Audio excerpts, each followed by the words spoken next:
Ram Ram Ram. Am I audible? Yes, madam. Unstable. Oh, okay. Okay, now. Okay, we'll start with the Dhyana Shloka. I'll directly teach new shlokas first. Later, we'll have the revision. Okay. Dhyana Shloka. Soumya, you can tell.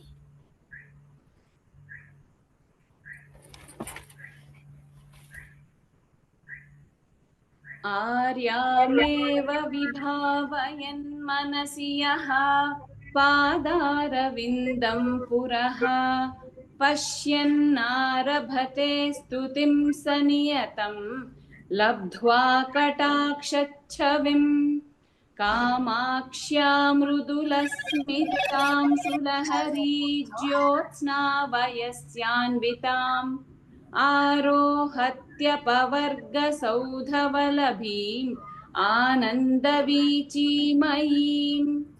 Okay, we'll move on to the 85th shloka.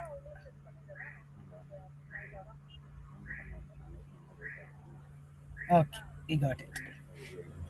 Now, Sri Vidya, you can repeat the shloka. Madajala. Madajala, Madajala, Tamalapatra. Tamalapatra, Tamalapatra, Madajala Tamalapatra. Madajala, Tamalapatra, Madajala, Tamalapatra, Vasanita Patra. Vasanita Patra, Vasanita Patra, Karadrita. Karadrita, Karadrita, Kanitra. Kanitra. Khanitra, Karadrita Kanitra. Karadrita Khanitra, Karadrita Khanitra, Madajala Tamalapatra. Madajala Tamala Patra, Madajala Tamala Patra, Vasanita Patra Karadrita Kanitra. Vasanita Patra, Karadrita Khanitra, Vasanita Patra, Karadrita Khanitra, Viharati. Viharati, Viharati, Pulindayosha. Pulinjay, Pulindayosha, Pulindayosha, Viharati Pulindayosha. Viharati Pulindayosha, Viharati Pulindayosha, Gunjabhusha. Gunjabhusha, Gunjabhusha, Phanindra. Phanindra, Phanindra, Kritavesha. Kritavesha, Kritavesha, Gunjabhusha. Phanindra Kritavesha. Gunjabhusha, Phanindra, Kritavesha,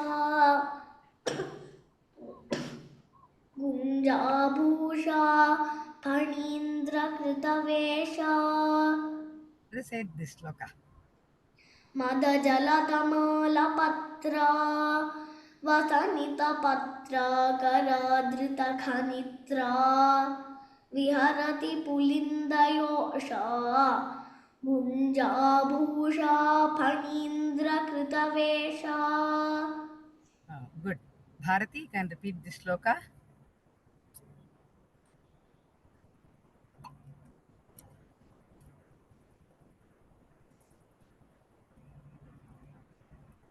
Unmute yourself.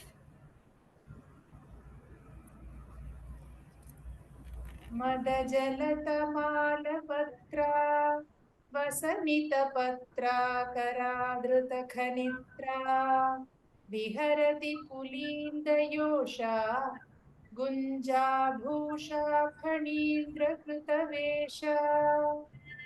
Okay, you can repeat the next shloka.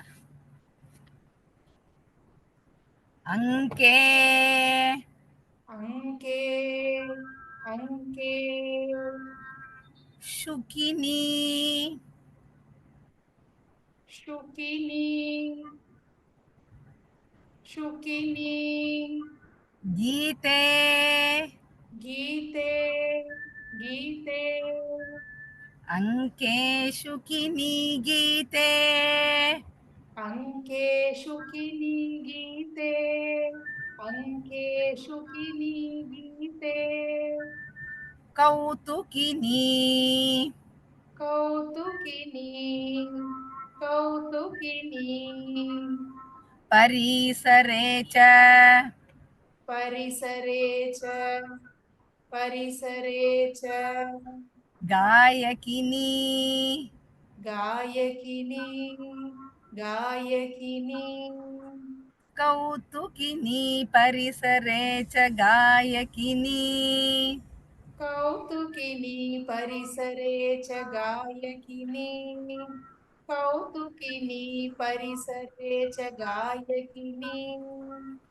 Jayasi जयसि जयसि Savidhemba सविधेम्ब सविधेम्ब Jayasi Savidhemba जयसि सविधेम्ब जयसि सविधेम्ब Bhairavamandalini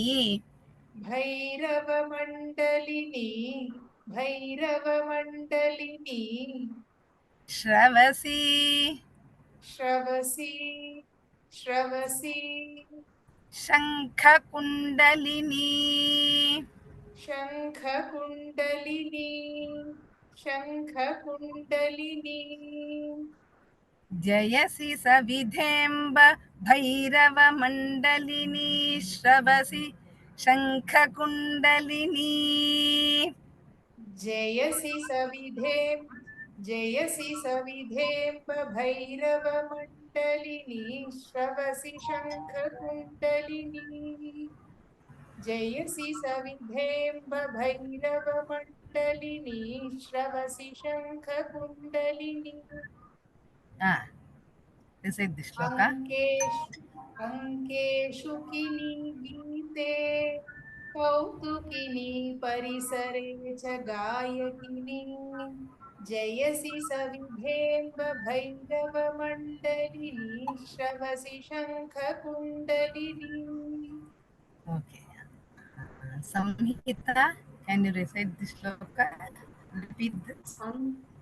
अङ्केषु किनी गीते कौतुकिनी परिसरे च गायकिनी जयसि सविधेम्ब भैरवमण्डलिनी श्रवसि शङ्खकुण्डलिनी.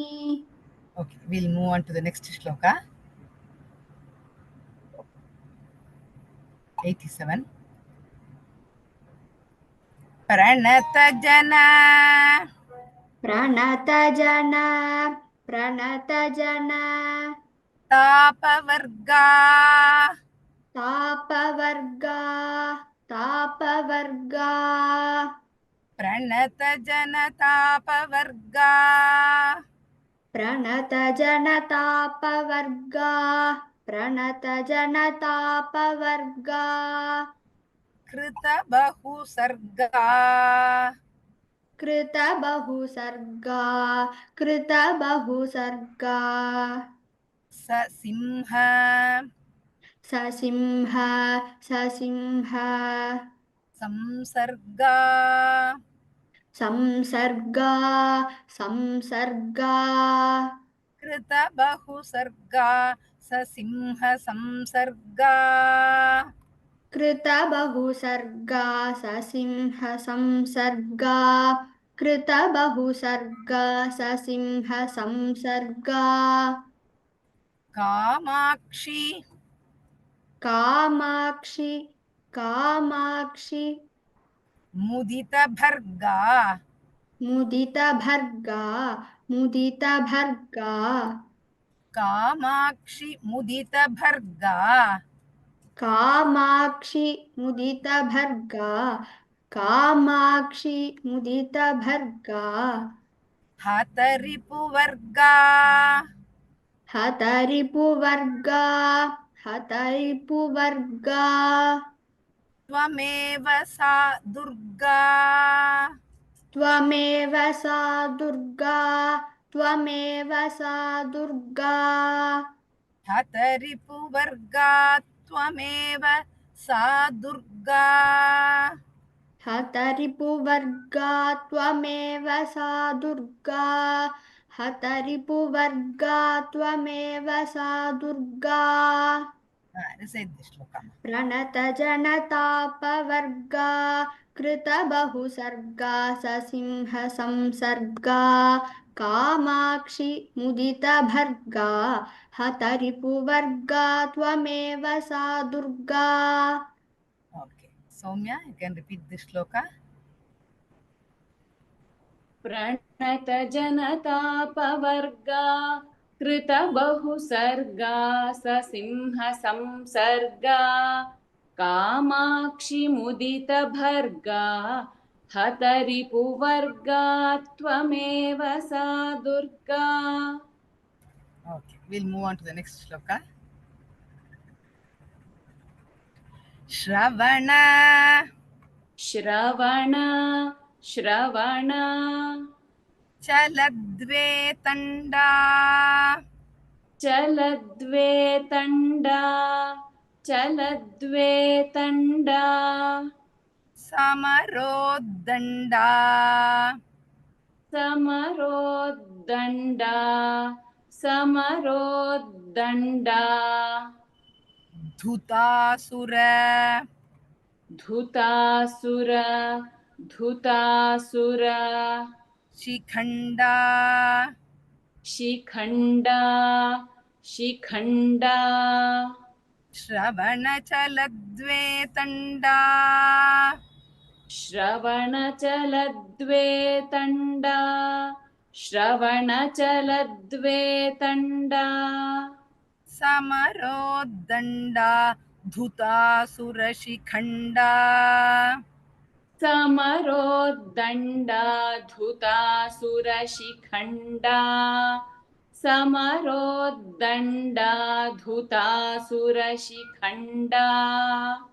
Devi Devi Devi Kalitantra कलितान्त्र कलितान्त्र Shanda षण्डा षण्डा Devi Kalitantra Shanda Devi कलितात्र षण्डा Devi कलितात्र षण्डा Tantra.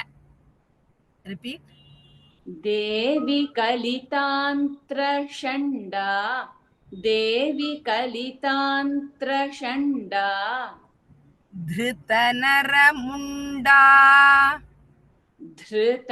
धृतनरमुण्डा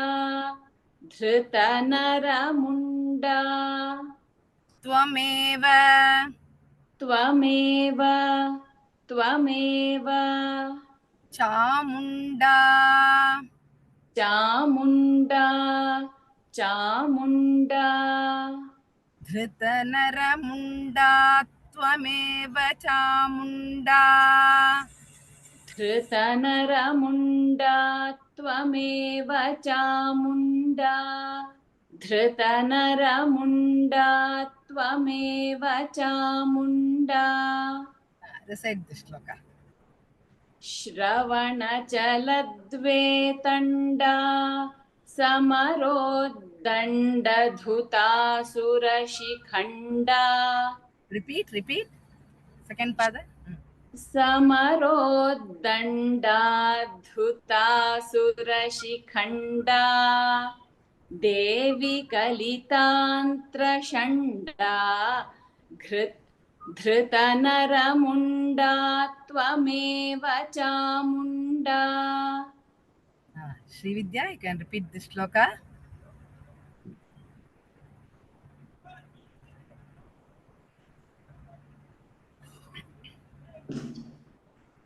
Can you repeat this? श्रवणजलद्वे Or if you तण्डा. can, no problem. Okay, repeat this shloka. I'll ask some others to recite the next shloka. Okay. Okay. Shravana, tell. श्रवणजलद्वे तण्डा समरोद्दण्डा धुतासुरशिखण्डा देवी कलितान्त्रषण्डा धृतनरमुण्डा त्वमेव Chamunda. Very good. Even though you are not feeling well, you are attending the class. Very glad. Okay, good. Now, Samhita, you can repeat the next shloka. Urvi, Urvi Urvi Dharendra Kanye, धरेन्द्रकन्ये धरेन्द्रकन्ये Urvi Dharendra Kanye, Urvi धरेन्द्रकन्ये Urvi धरेन्द्रकन्ये Darvi Bharitena, दर्वी भरितेन दर्वी भरितेन Bhaktapurena, भक्तपूरेण भक्तपूरेण Darvi Bharitena, Bhaktapurena, दर्वी भरितेन भक्तपूरेण दर्वी भरितेन भक्तपूरेण Gurvim, गुर्वीं गुर्वीं Akinchanartim, अकिञ्चनार्तिम् अकिञ्चनार्तिम् Gurvim Akinchanartim, गुर्वीमकिञ्चनार्तिम् गुर्वीमकिञ्चनार्तिम् Kharvi Kurushe, खर्वी कुरुषे खर्वी कुरुषे Tvameva, त्वमेव त्वमेव Kamakshi, Kamakshi Kamakshi Kharvi Kurushe, Tvameva Kamakshi, खर्वी कुरुषे त्वमेव कामाक्षि खर्वी कुरुषे त्वमेव Kamakshi recite this shloka, ma. उर्वीधरेन्द्रकन्ये दर्वी भरितेन भक्तपूरेण गुर्वीमकिञ्चनार्तिम् खर्वी कुरुषे त्वमेव Kamakshi. Okay, good. Bharati, you can repeat this shloka.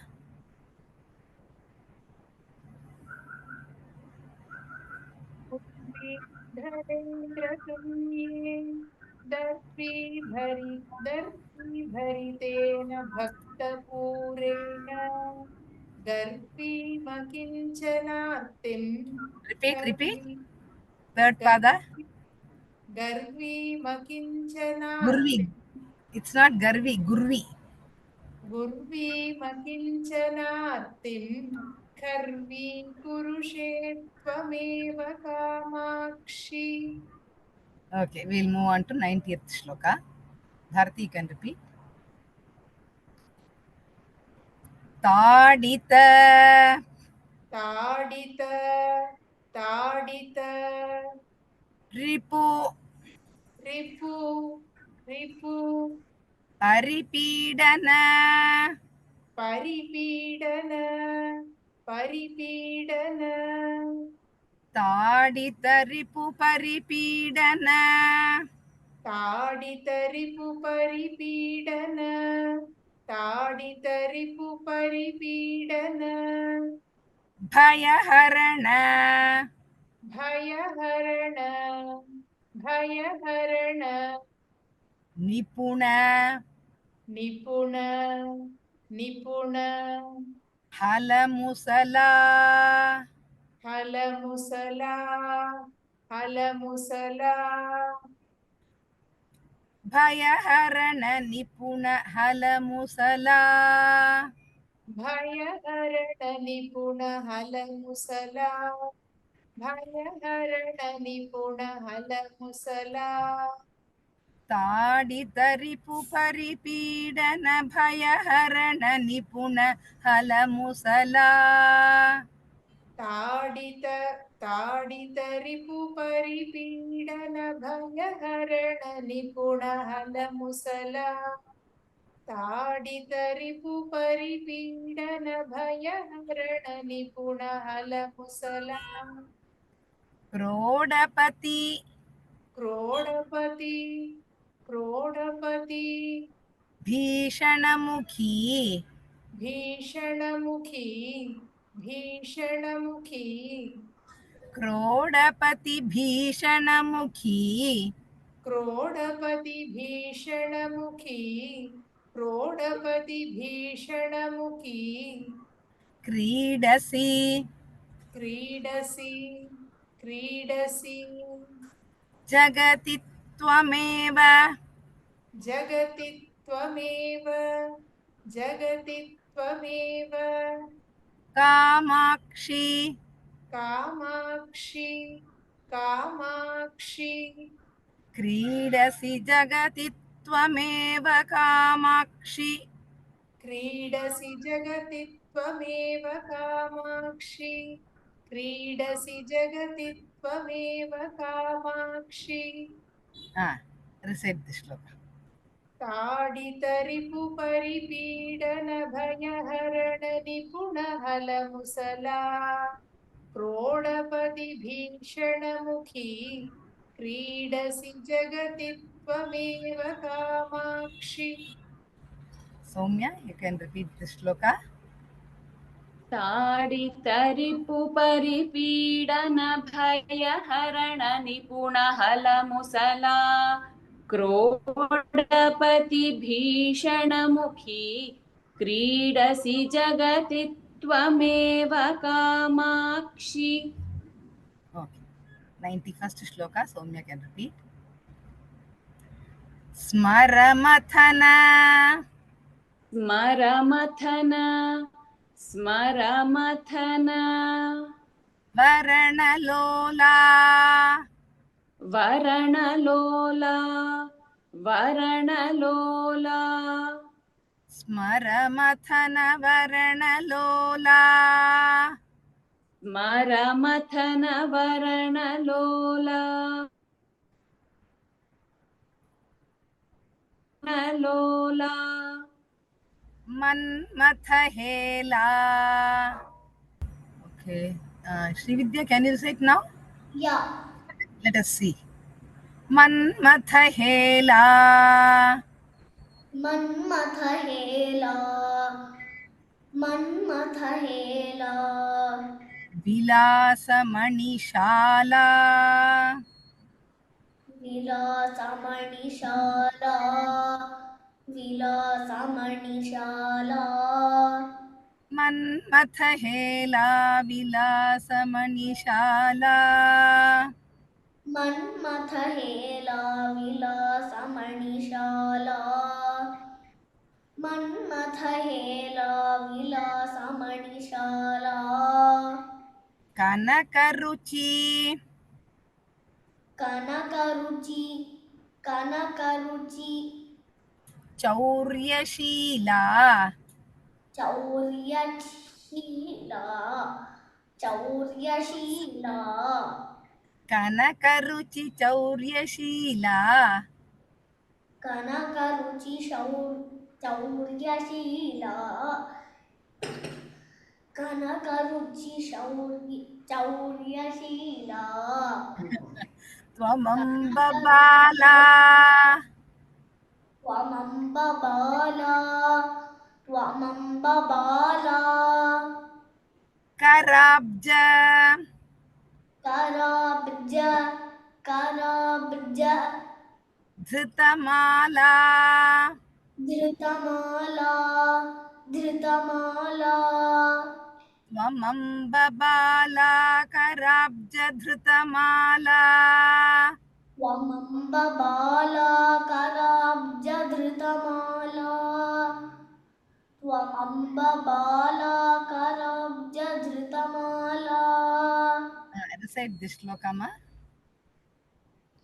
स्मरमथन वरणलोला मन्मथहेला विलासमणिशाला कनकरुचिचौर्यशीला त्वमम्ब बाला कराब्जधृतमाला. Okay, good. Now Samhita can repeat this shloka. स्मरमथन वरणलोला मन्मथहेला विलासमणिशाला कनकरुचिचौर्यशीला त्वमम्ब बाला कराब्जधृतमाला. Okay, now we will continue the new shlokas next week. We will end the new shlokas now. Okay. The thing is, I am traveling from Tirupati to Bangalore. On the way, we are taking the class now. So Ramya Mangalalakshmi will take over and she will revise the new shlokas and also the old shlokas from 50 to 91. Okay. Participants can raise your hands. The panelists can repeat the new shlokas, tell the new shlokas, and we can start the revision from 50 till how much ever time permits. You can revise the shlokas. Okay. I'll exit now. You all can continue. Ramya Mangalakshmi will take care of the panelists and also the participants. Okay. Right. Ram Ram. Ram Ram Sarvebhyaha. We'll start. You start from the 51st shloka. Each one can recite 2 shlokas. Okay. Fine. Ram Ram Ram.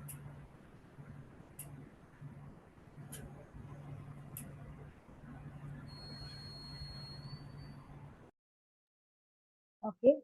Ram Ram Ram. So we shall begin with the panelists, the revision of the new shlokas first. I shall call out and you can chant.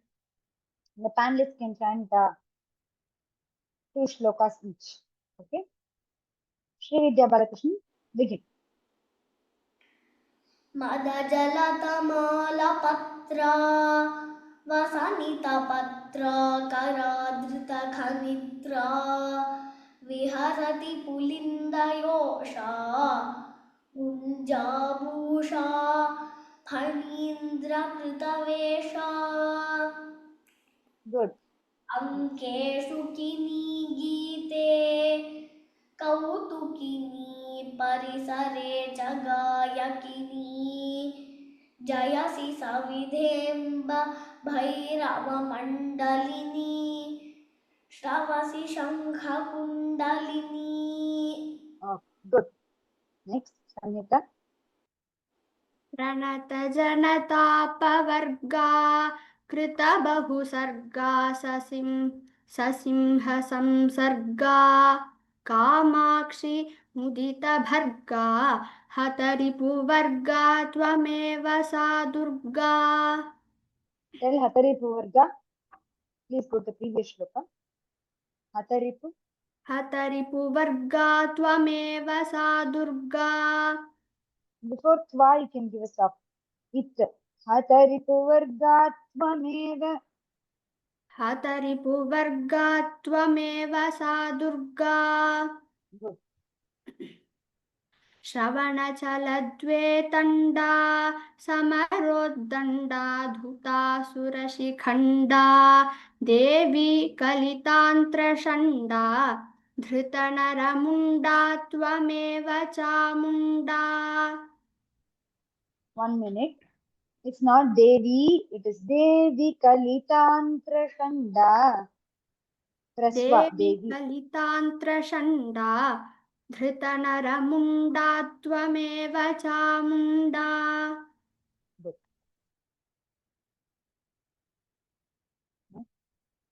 Bharati aunty.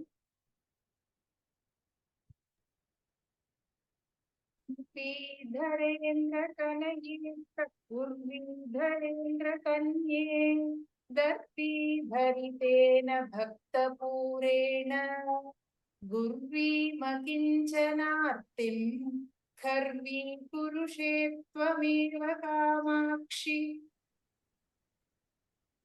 ताडितरिपुपरिपीडन भयहरण निपुणहलमुसला क्रोडपति भीषणमुखी क्रीडसि जगति त्वमेव Kamakshi.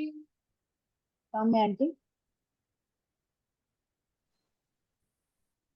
स्मरमथनवरणलोला मन्मथहेला विलासमणिशाला कनकरुचिचौर्यशीला त्वमम्बबाला कराब्जधृतमाला. Dhanyavadaha. The panelists can carry on. The participants can raise your hands for revision from 50. Namaste, ma'am. Namaste. Are you hearing me? Yes.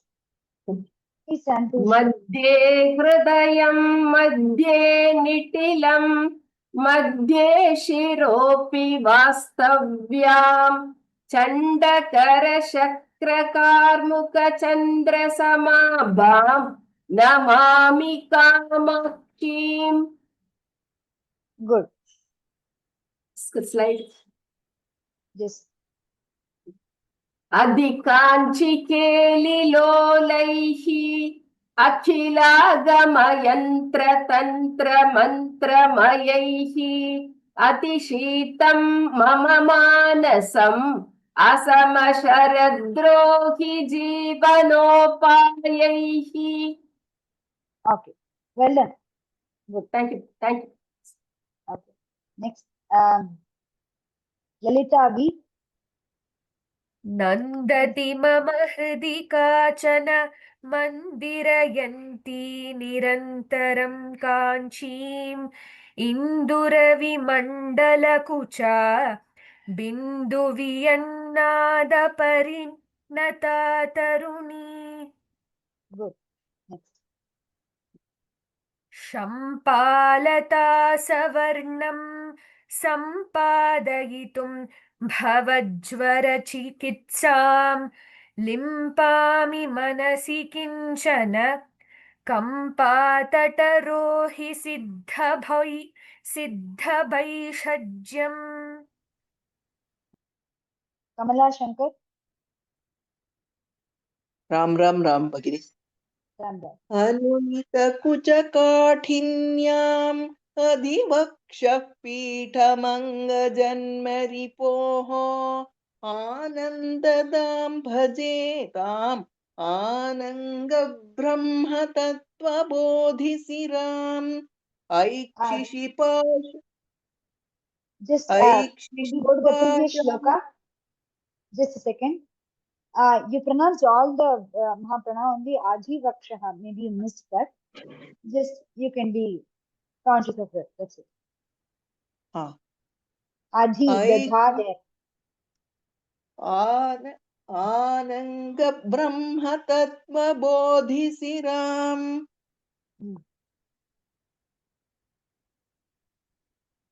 Can I continue? Yes, you can go to the next shloka. ऐक्षिशिपाशाङ्कुशधरहस्तान्तं विस्मयार्हवृत्तान्तम् अधिकाञ्चि निगमवाचां सिद्धान्तं शूलपाणिशुद्धान्तम् Wonderful. Okay. Uday Bhaskar. श्रीमात्रे नमः Namaste. आहितविलासभङ्गी आब्रह्मस्तम्भशिल्पकल्पनया आश्रितकाञ्चीमतुला आद्यां विस्फूर्तिमाद्रिये विद्याम्. Just a minute. Yeah. In the first line, first part and the third part. Ahita vilasa bhangim. Im I did not hear. So if you're stopping there, tell the im clearly. Okay. And Okay. Ashrita kanchi matulam. Im should be here. Okay. We can continue the next one. I have corrected.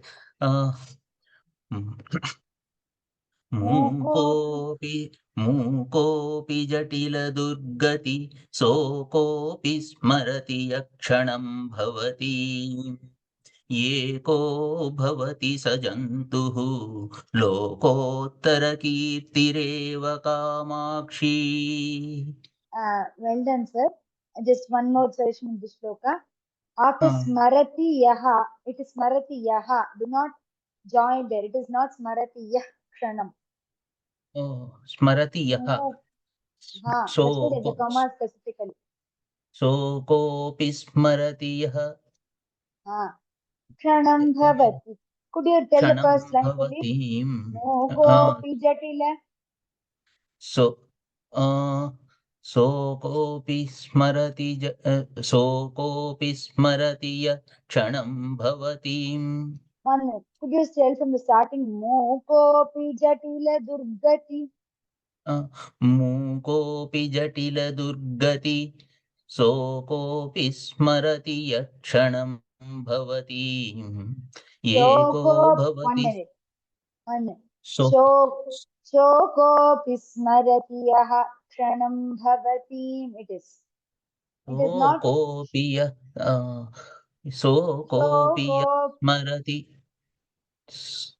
सोऽकोऽपि यस्मरति क्षणं भवति. Sokopi smarati yaha. Please take a break there. Smarati yaha kshanam bhavati. क्षणं मूकोऽपि जटिलदुर्गति सोऽकोऽपि यः स्मरति क्षणं भवति. I have to practice a lot. Yes, correct. You're telling well, okay? But after yaha, stop it there. Okay, there's a comma there. Stop it. Do not join the visarga there. You cannot join the visarga before ksha. It is shokopi smarati yaha kshanam bhavati. Maybe you can listen to the class recording also once. That will help you. Sure. Because this is the very first class I am attending. Oh, that's good. Good try. Very good. You confidently raised your hand and told. That's a good thing. Definitely, ma'am. Thank you. Thank you very much. Jai Shri Matre Namaha. Nirmala Srinivas.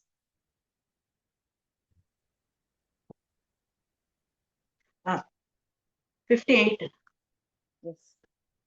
पञ्चदश वर्णरूपं कञ्चन काञ्ची विहारधौरेयं पञ्चशरीरियं शम्भोः वञ्चनवैदग्धै मूलमवलम्बे परिणतिमतीं चतुर्था पदवीं सुधियां समेत्य सौषिम्नीं पञ्चाशदर्शकल्पितपदशिल्पां वां Namami Kamakshi.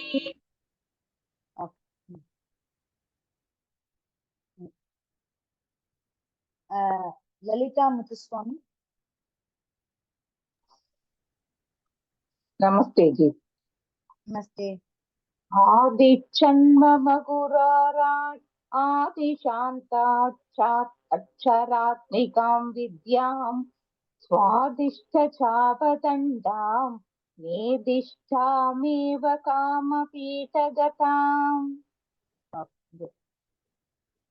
Dushyami Harshita स्मरसामसया दुष्यामि हर्षितस्मरसाशनया काञ्चीपुरकृदासनया काञ्चीपुरकृदासनया स्वासनया सकलजगत् पासनया कलिदशम्परासनया. Okay, good. But just the point, ta is heard as da. When you started the shloka, it was heard dushyami. It's dushyami. Ta. She, you, not the you. Okay. And kalita is not kalida. Kalita shambarasanaya. Okay. Okay? Okay. I'll correct it. Thank you. Madhuri?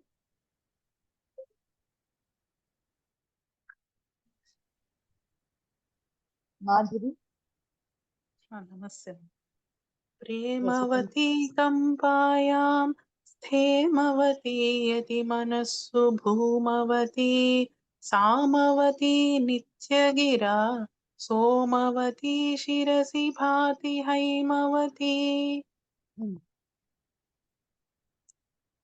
कौतुकिना कम्पायां कौसुमचापेन कीलितेनान्तः कुलदैवतेन महता कुण्डलमुद्रां धुनोतु नः प्रतिभा.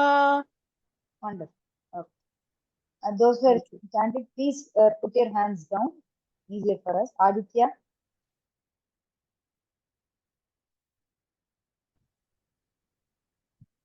यूनाकेनापि मिलत्तेहा स्वाहा सहायतिलकेन सहकारमूलदेशे संवित्रूपा कुटुम्बिनी रमते कुसुमशरगर्भसम्पत्कोशगृहं बाधिकाञ्चितेशकतम् स्थापितमस्मिन् कदमपि गोपितम् अन्तर्मया मनोरत्नम्. 1 minute. Just again the influence of our regional language. Like I said, I told about ta da for another person. It is pa ba. So sampat it is. It is kusumashara garva sampat, not sambat. Okay. It's just a regional language influence. That's complete fine. Yeah. And it's not go bita. It's go pita in the last line. Okay. Thank you.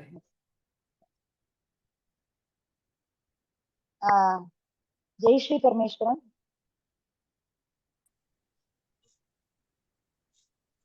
दग्धषडद्वारण्यं दरदलितकुसुम.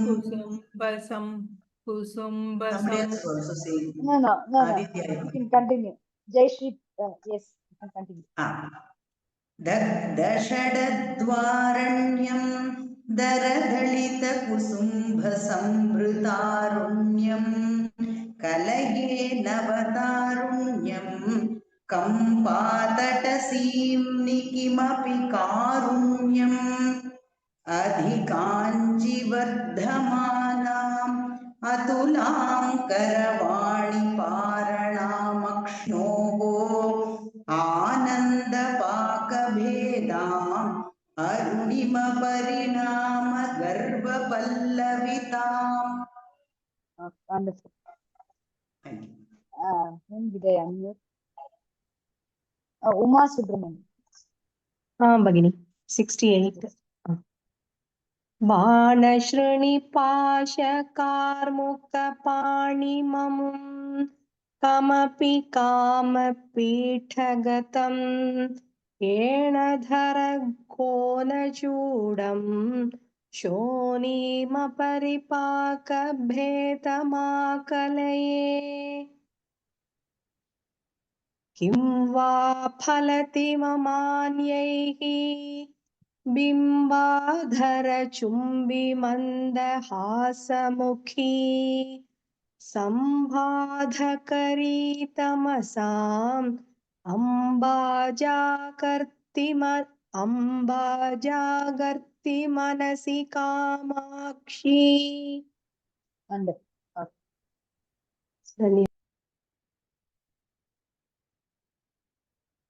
Bhukrish. Who is in the name of Bhukrish? Yes, ma'am. Can you hear me, ma'am? Yes. Manche sada shivamaye parishivamaya lalita paushpa paryanke adichakramadhyamaste kamakshi nama kimapi mama bhagyam rakshosmi kamapithilasikaya घन कृपाम्बुराशिकया घन कृपाम्बुराशिकया श्रुतियुवति कुन्तली मणिमालिकया तुहिन शैलबालिकया. Could you repeat the second line? Shruti Yuvati. Shruti युवति कुन्तली मणिमालिकया Tuhin शैलबालिकया. 1 minute. I am hearing the Shruti Yuvati Kunta. Not Kunta. it is Kunta. Okay, fine. Shuvati Only Yuvati Kuntali Manimalikaya Kunta ma'am. Kuntali Manimalikaya Tuhina Shaila Balikaya. Correct, Okay, ma'am? well done. Yes. Thank you. Rajeshwari. लीले पुरहर जाये माये तव तरुण पल्लवाच्छाये चरणे चन्द्राभरणे काञ्ची शरणे नदार्ति संहरणे. 1 minute. 1 minute. 1 minute. Ma, in the second part, it's Maye Tava Taruna Pallavachaye, not Pallavachaye. Okay? Thank you. And that's it. Next shloka, Aishwarya. मूर्तिमति मुक्ति बीजे मूर्ध्नि स्तबकित चकोर साम्राज्ये मोदित कंपाकूले मुहुर्मुहुर्मनसि मुमदि सास्माकम्. धन्यवादाः. Vasanta Rajan. Yes, ma'am. Am I audible, madam? Yes. 74, no? Yes. Vedamayim Nadamayim Mindumayim Parapadodhyadindumayim Mantramayim Tantramayim Prakrimayim Naumi Vishwavikritimayim Puramatana Punyakoti Punchita Kavinoka Sukti Rasadhati Manasi Mama Kama Koti Viharatu Karuna Vipaka Paripati. Okay, well. Sita Lakshmi.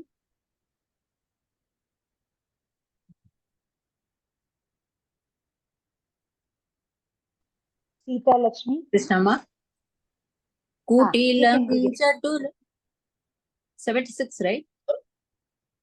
Kutilam chatulam prithulam mrudulam kachanayana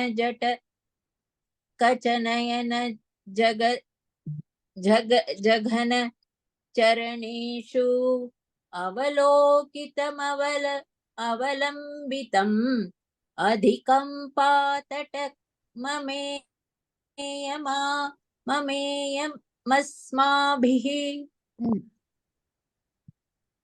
Next.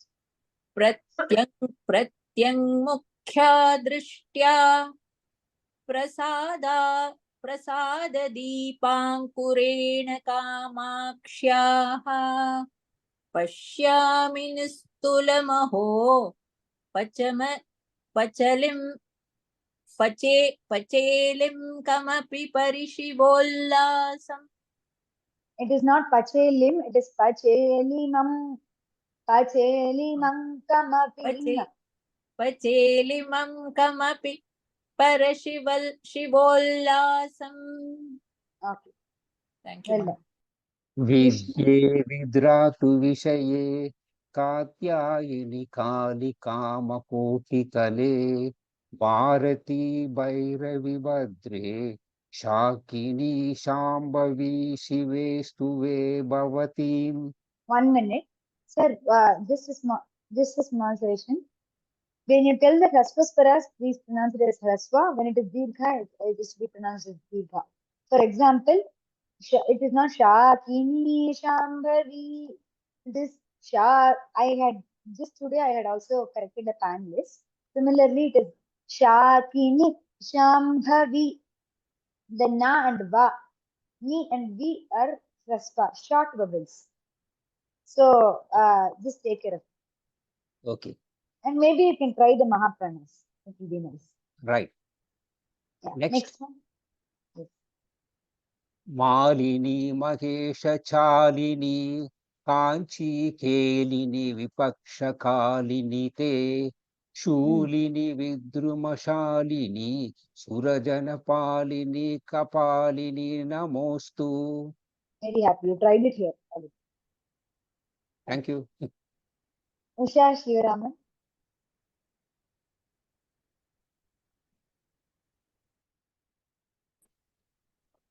नमस्ते श्री गुरुभ्यो नमः देसिक इति किं संके तत्तातृक्तवनु धरुणी मोन्मेषः कामाक्षि शूलभानि कामाकम समय यज्ञ दीक्षायाम. You missed a word. Kamagama tantra samaya. Oh, tantra, you have to add that. Okay, thank you. Kama. Okay. Kamagama tantra samaya yajna dikshayam. Samaya dikshayam. That's it. No yajna. Oh, yajna is not added. Okay. Kamagama tantra samaya dikshayam. That's it. Okay. No problem. You just got confused. That's okay. The first quarter, when you say Sha, please take care that it is not pronouncing like Sa. Okay. Desika, I heard as Desika Sanke. It's Deshika iti kim Shanke. It is Shankara Sha. Desika. Usha. Yes. Shava. Okay. Usha, the Sha which comes in Usha, that Sha. Okay. Desi. Okay. Sha. Okay. Vedanda kumbadhampara vaidandika kuchabharartamadhyaya kunkumaruche namasyam shankaranayanamridaya rasayamaha. Okay, good. Thank you. It is not Rasayamaha, it is Rachayama. Racha. It is due to our regional languages. It is completely understandable, but let us make a small effort to just change that according to Sanskrit. That's it. Okay, Rachayama. No problem at all. Thank you. Yeah, done. Next, sorry, generally I'm saying it is not the Sha which comes in Usha, it's the Sha which comes in Shivarama. There are two Shas in Sanskrit, like all of us know. So I just made a small. Thank you so much.